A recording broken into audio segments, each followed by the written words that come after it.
Le Seigneur Jésus est ressuscité. Alléluia, il est vraiment ressuscité. Telle est la formule utilisée depuis des siècles par les chrétiens d'Europe orientale pour se saluer lors des fêtes célébrant la résurrection de Jésus. C'est donc en invoquant le nom du Christ ressuscité que je vous salue, chers auditeurs, et que je vous souhaite la bienvenue à l'écoute de cette prédication.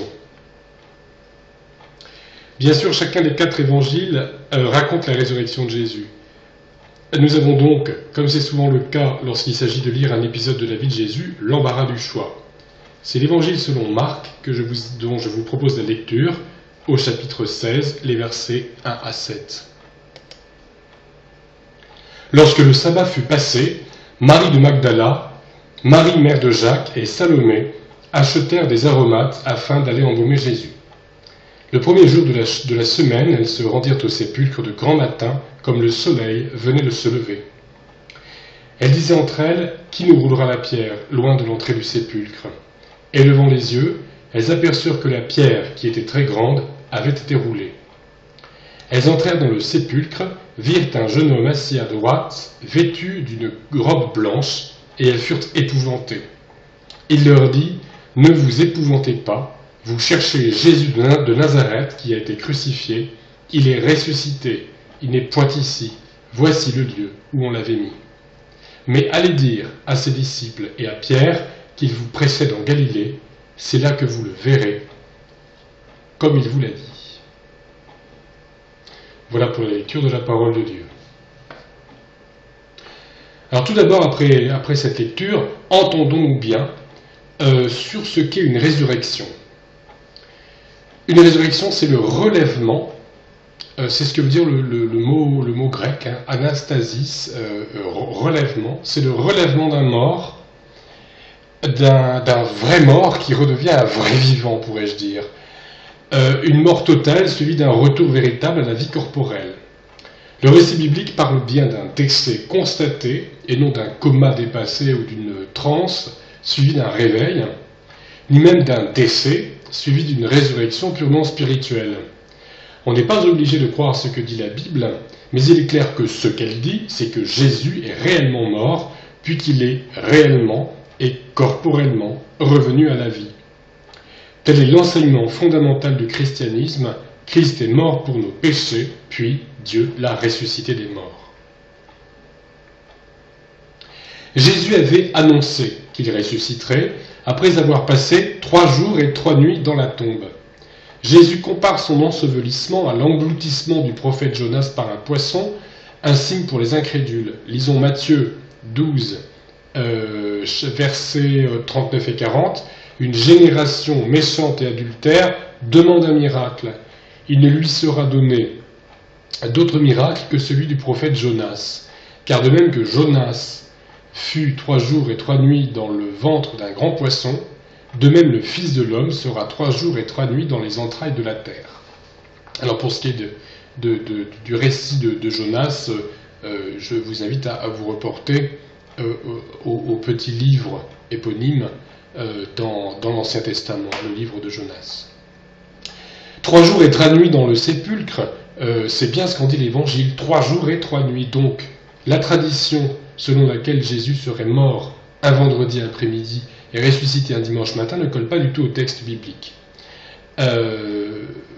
Et d'ailleurs, le texte est vraiment très très clair. Après, pas seulement la prophétie, mais l'étude du texte biblique montre bien qu'il y a eu 3 jours et 3 nuits. Et comme de nombreux baptistes du 7e jour, je considère pour ma part que Jésus est mort le mercredi 14 Nissan, le mois juif correspondant à la première lune de printemps, le 15 Nissan étant un sabbat mobile, c'est-à-dire un jour sacré qui était chômé indépendamment de sa place dans la semaine, institué en Lévitique 13, versets 6 et 7. Jésus fut enseveli peu avant le crépuscule, est-il écrit à la fin de Luc 23, et il est ressuscité après avoir passé 3 jours et 3 nuits dans le tombeau selon sa propre prophétie, c'est-à-dire qu'il est ressuscité forcément un soir, en l'occurrence le samedi 17 Nissan, peu avant le crépuscule. La résurrection fut donc constatée plusieurs heures après avoir eu lieu, et au-delà, en fait, il faut bien noter qu'au-delà d'une simple querelle de détails, ces précisions sont importantes car elles dissipent ce que l'on pourrait prendre pour une contradiction entre les prophéties et leur réalisation. Or, il y a une contradiction, certes, mais entre la tradition de la chrétienté et la Bible, pas entre la Bible et la Bible. La résurrection du Messie était également prophétisée dans l'Ancien Testament. En Ésaïe 53:10, nous lisons « Après avoir livré sa vie en sacrifice pour le péché, il verra une postérité et prolongera ses jours, et l'œuvre de l'Éternel prospérera entre ses mains. » Ainsi même du point de vue des plus sceptiques, il est clair que la résurrection de Jésus n'est pas une invention tardive des chrétiens, puisqu'il en était question plusieurs siècles avant Jésus. Venons-en maintenant à la nécessité de la résurrection. Il fallait que Jésus ressuscite. Nous avons approfondi la nécessité de sa mort expiatoire il y a 15 jours. Christ est mort pour nos péchés, recevant le châtiment à la place du pécheur perdu qui se repent et qui croit, lui permettant ainsi de se réconcilier avec Dieu, c'est-à-dire d'entamer une véritable relation spirituelle avec lui, d'échapper à la colère divine et d'accéder au salut éternel.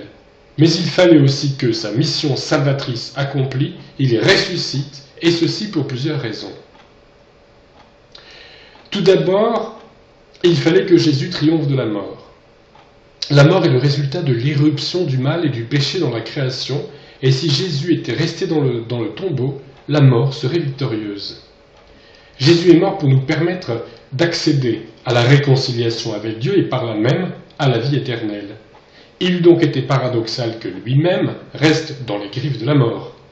En effet, la Bible nous assure que nous aussi, nous ressusciterons. Nous développerons le lien entre la résurrection de Jésus et la nôtre la semaine prochaine. Retenons déjà que la mort et la résurrection de Jésus forment un tout dans le processus de notre salut. De plus, le ministère de Jésus était loin d'être terminé lorsqu'il a expiré sur la croix. Outre que, comme nous venons de le dire, il fallait qu'il triomphe de la mort, il fallait aussi qu'il retourne au ciel auprès du Père. Car si le Père est la source de la divinité, Jésus, lui, aussi procède de la divinité. Il fallait qu'il envoie le Saint-Esprit sur l'Église, et il faut encore qu'il revienne pour le jugement dernier, qu'il conduise les rachetés dans la Nouvelle Jérusalem, et qu'il règne éternellement. J'oserais dire que les 3 jours et les 3 nuits au tombeau n'étaient qu'un épisode dans le ministère éternel de Dieu le Fils. Alors, quand Jésus dit « tout est accompli » au moment où il expire, ce qui est accompli, et nous en avons parlé il y a 15 jours, c'est effectivement l'expiation. Mais l'expiation, ce n'est pas le seul aspect du ministère de notre Seigneur Jésus. Enfin, donc, autre élément qui fonde la nécessité de la résurrection, c'est que la résurrection est la garantie de la puissance miraculeuse de Dieu. Puisqu'en tant que chrétiens, nous voyons que Dieu a ramené Jésus à la vie, nous croyons que Dieu a ramené Jésus à la vie, notre foi en est confortée dans tous les miracles de Dieu relatés par l'Écriture. Nous n'avons plus de raison de douter qu'il est le Créateur, qu'il nous sauve de notre péché, qu'il nous conduit à la vie éternelle, que Jésus est réellement né d'une vierge. Nous sommes aussi confortés dans notre foi au récit des évangiles, lorsqu'il est question d'entorses faites par Jésus aux lois de la nature, lorsqu'il intervenait dans la vie quotidienne de ses contemporains. Si nous croyons que Jésus est ressuscité, c'est finalement bien peu de choses de croire qu'il a marché sur l'eau et calmé une tempête, qu'il a changé de l'eau en vin et qu'il a multiplié du pain et du poisson pour nourrir une foule affamée, et bien plus qu'il a guéri des malades. Ainsi, la résurrection renforce notre foi dans la prière. Les 4 évangiles racontent la résurrection de façon factuelle, comme un fait divers, et il a fallu nous pencher sur la révélation biblique dans sa globalité pour saisir les aspects spirituels et théologiques profonds de la résurrection. Aussi, pour le second volet de cette prédication, je suggère que nous nous penchions plus spécifiquement sur le texte de l'évangile de Marc dans sa simplicité narrative. Le premier verset nous indique que les 3 femmes ont laissé passer le premier sabbat, donc le jeudi 15 Nissan, avant d'aller acheter les aromates nécessaires à la toilette mortuaire. Jésus fut arrêté, condamné, supplicié et exécuté en l'espace de 24 heures, ce qui ne laissa pas aux femmes de son entourage le temps d'acheter les aromates.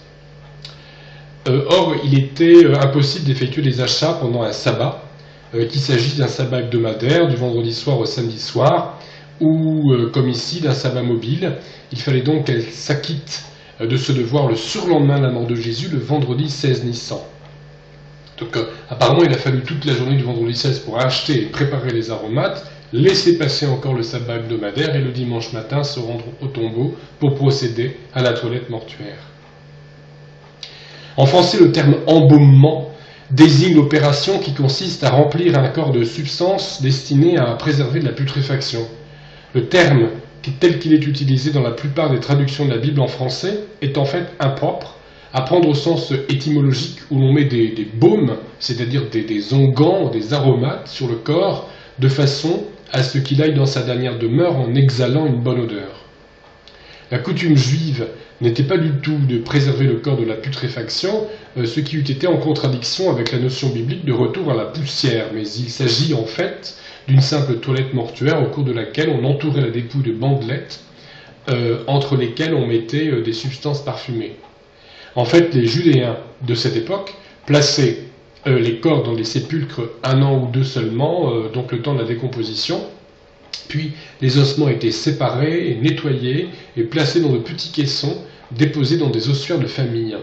Donc précisons que selon l'évangile, selon Jean, les 3 maris ignoraient qu'en fait une toilette mortuaire avait déjà été effectuée par Nicodème, sans doute le vendredi d'ailleurs. À partir du verset 2, le sabbat hebdomadaire est passé et nous sommes donc le dimanche 18 Nissan. Il était inhabituel de procéder à une toilette mortuaire après l'inhumation, mais comme nous l'avons vu là, cas de force majeure. De plus, les 3 femmes savaient sans doute que les soldats romains montaient la garde devant le sépulcre, d'autant que si on examine de près les textes des 4 évangiles, on se rend compte qu'il y a eu pas mal d'allées et venues entre le samedi soir et le dimanche matin. Les sépulcres taillés dans le roc étaient fermés par de grosses pierres et il fallait plusieurs hommes pour les déplacer. Et les pierres en question n'étaient en revanche pas scellées, car comme nous l'avons dit, les tombes étaient vidées et de plus elles étaient réutilisées, puisqu'il est précisé que celle de Jésus était neuve, mais d'ordinaire elle pouvait être utilisée un grand nombre de fois. Une fois taillée dans le roc, je pense que ça pouvait peut-être même servir plusieurs siècles, pourquoi pas. Ceci dit, la question du verset 3, qui roulera la pierre, démontre le souci des femmes dans une situation chaotique. Pourquoi donc ces femmes se présentent-elles au tombeau sans la parenté, et notamment la parenté masculine de Jésus? Pourquoi ignorent-elles, autre question, pourquoi ignorent-elles que Nicodème a déjà procédé à une toilette mortuaire? Pourquoi ni les 4 frères de Jésus, ni les 11 apôtres, donc Judas ayant trahi et étant mort, il en reste 11 sur les 12, donc soit 15 hommes censés être très proches du défunt, n'ont-ils pas pris l'initiative de la toilette? 15 hommes dans la force de l'âge, donc vraisemblablement entre 15 et 40, 45 ans, hein, si on prend le plus jeune frère de Jésus et le plus âgé des disciples. Donc de quoi en tout cas, de quoi faire rouler n'importe quelle pierre de sépulcre. Donc, mais où était-il? C'est dire la désorganisation de l'entourage de Jésus, malgré le recul de 3 jours d'attente, donc 2 jours de repos, recul qui aurait pu permettre donc au clan Jésus, je dirais, de s'organiser. Désorganisation consécutive au deuil, au choc de la trahison, au choc de la violence des tortures infligées aux défunts, désorganisation due à la déception après avoir tant espéré, eux qui n'avaient pas compris quel était le plan de Dieu, et certainement pas que la mort de Jésus faisait partie de ce plan. Désorganisation due aussi à la peur de l'arrestation et de la persécution pour complicité avec ce Jésus accusé de blasphème et de sédition. De plus, les 15 plus proches n'étaient, donc ces hommes, les 15 plus proches de Jésus n'étaient sans doute pas au courant du fait qu'une simple connaissance, Nicodème, le pharisien converti, avait accompli leur devoir à leur place. Voilà pourquoi il n'y avait personne pour rouler la pierre afin que les femmes aient la possibilité de procéder tardivement à la toilette mortuaire de Jésus.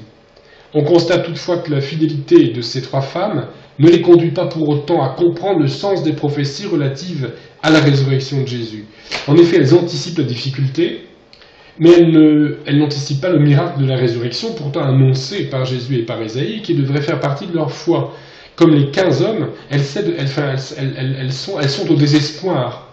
Elles n'ont pas d'autre perspective que la décomposition du corps de Jésus et de toutes les espérances qu'il avait suscitées. Au verset 4, on les voit qui lèvent les yeux dans un geste symbolique. On lève les yeux vers Dieu pour s'élever au-dessus de son chagrin et de sa misère. Donc elles constatent ainsi que le problème est résolu, la pierre est roulée et le tombeau est ouvert. Les hommes proches de Jésus ne se sont pourtant pas manifestés, et ce ne sont certainement pas les soldats romains qui ont anticipé la toilette mortuaire et qui leur auraient facilité la tâche en roulant la pierre. C'est une très grosse pierre. Alors, on voit dans un autre évangile qu'en fait, il prétexte, dans un autre texte, qu'en fait, ils se seraient endormis, etc. Et voilà. Donc, on ne sait pas exactement les circonstances où cette pierre a été, en tout cas, miraculeusement roulée.